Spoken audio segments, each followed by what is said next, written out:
Okay, we are now into the results. Now I know I'm just talking about this Imrad model. Why is it not Imred? I actually don't know. Maybe Imrad sounds more radical? No? No? No? Fine. So the results. Now, sometimes, depending on the journal or depending on the class or the discipline or whatever, sometimes the results are combined with the discussion. That just depends on the journal. A journal like Nature, for example, one of the preeminent science journals around, they actually prefer the combination of results to the discussion.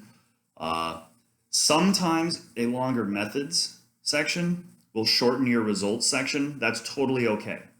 Okay, if you're listing out all of the methods and blah blah blah blah blah blah blah, sometimes the results are maybe 1 to 2 paragraphs. Okay, I've seen results that short. It really depends on the discipline, and it depends on what you did in the methods. It depends on the results you were looking for. I mean, if you're looking for a very specific, if you're doing if you're isolating an amino acid or something like that, and that's the goal of your project, and you did that, your result is we successfully, extracted this amino acid or isolated this amino acid by the methods listed above. It could be that simple. Okay. So the results have a pretty basic organization pattern, and it works like this. What you want to try to do is list at the beginning of the section. Okay, you list out, here's our results, and you want to try to just very briefly, in a sentence or two, list and summarize the most important findings or results. Okay, if your goal was to isolate an amino acid, list that out. Okay, if you did not find or were not able to synthesize or isolate or whatever that amino acid, list that result. Okay, then work from basic to complex. So most of the time you're going to have more than one result. Now some of those results are going to be fairly straightforward, fairly simple. Okay, what this does, if you list out your most important findings here, what it does is it allows the reader to kind of synthesize the more complex material and results that might be coming later.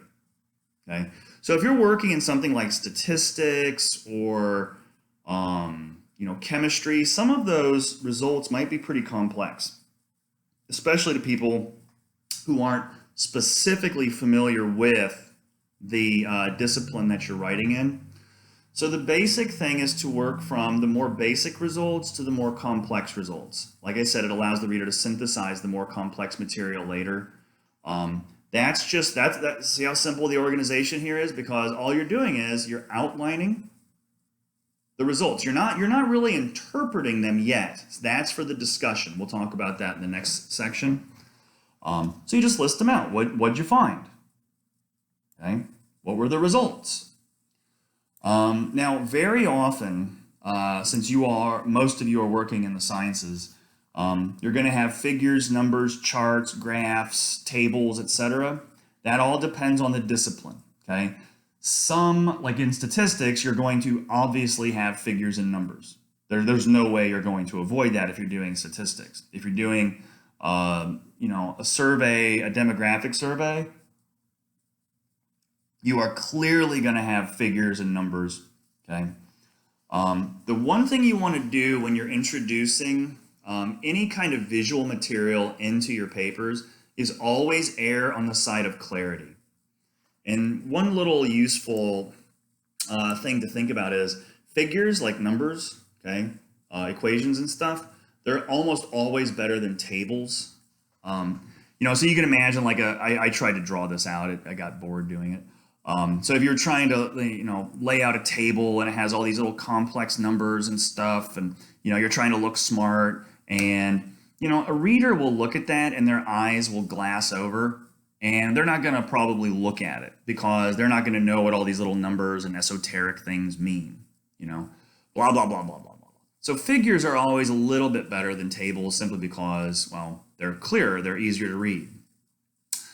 Now, some of you, since I mentioned statistics, some of you are going to go into disciplines that require, well, what's called, well, where you might encounter what's called p-hacking, okay? It's very common in statistics, but it's actually more common nowadays because you'll see these sensationalist headlines, you know, scientists prove genetic link to, you know, there's a genetic link that people with left-handed people tend to eat more ice cream. You know, so there's a genetic link. Scientists prove this. Usually what happens in those kind of sensationalist stories is that the scientists actually do this sometimes too. They engage in what's called p-hacking. And p is basically the probability, if you're doing probability statistics, p is basically the probability that the results that you get are simply to chance. So it could be pure chance in the demographics that you are looking at that left-handed people eat more ice cream. I mean, there might not be a connection between being left-handed and eating more ice cream.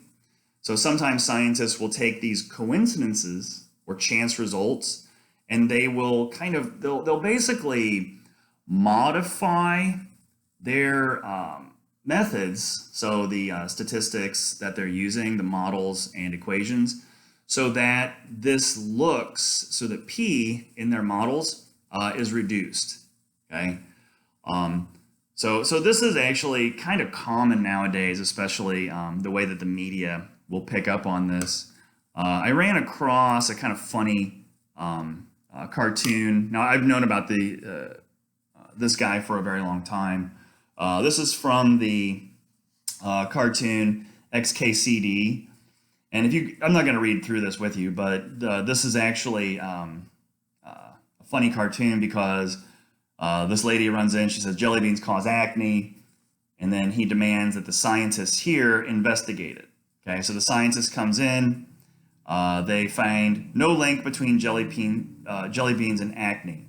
Okay, and the P here is less than 0.05%. So 5% of the possibility of these findings, right, can be attributed to chance. So then he goes through all of these things. We found no link between this. We found no link between this. We found no link between this.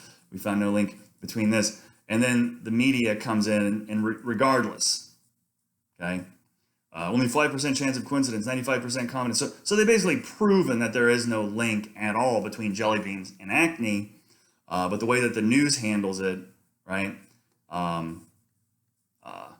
might say, for example, you know, jelly beans. So they say purple, brown, pink, blue, teal, yellow, magenta, turquoise, red. So they find no link between any of those, right? And now we've linked jelly beans to acne. So clearly this is, it's also called data dredging. This explanation will go into that if you're curious to read about it. And it kind of, it shows how the statistics work and how they can be misrepresented.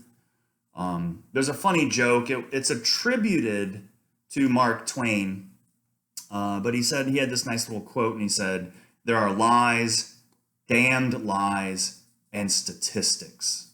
Statistics being the worst lie of all, right? And that's because a lot of people will misrepresent statistics, they'll bend statistics. You can go here to the Wikipedia page on data dredging. And this, you know, this explains how it works, okay, and how we draw conclusions from data. Because I think that everybody should really have to take a class on statistics to understand how they work. But here's an example, a nice example of this, because you might say, the letters in the winning word of the Scripps National Spelling Bee correlates with number of people killed by venomous spiders. So they actually track this. And you notice that, right? this actually seems to track fairly closely. So what's the relationship between the winning words in a spelling bee and people killed by spiders? There is none. The problem is that human beings, our brains are pattern hunting machines. Okay, human beings will see relationships between things that really aren't there very often. It's actually just kind of the way the brain works. And so we're constantly hunting for patterns. We're constantly hunting for intention and meaning, okay, in the world around us. It's an evolved skill that our brains just do, okay, that gave our ancestors survival and reproductive success, okay. So when we apply that to numbers and stuff and data sets, very often people will mistake correlation to causation, okay? And so this p-hacking is something that can show up sometimes. So it's something to watch out for. If you like funny things, oh, here's another one, sorry. So we're doing a clickbait corrected p-value, and you can see here the null hypothesis. Chocolate has no effect on athletic performance, right? Alternative hypothesis, chocolate boosts athletic performance. Now, the clickbait joke here, and he's trying to do a Bayesian method in outlining this.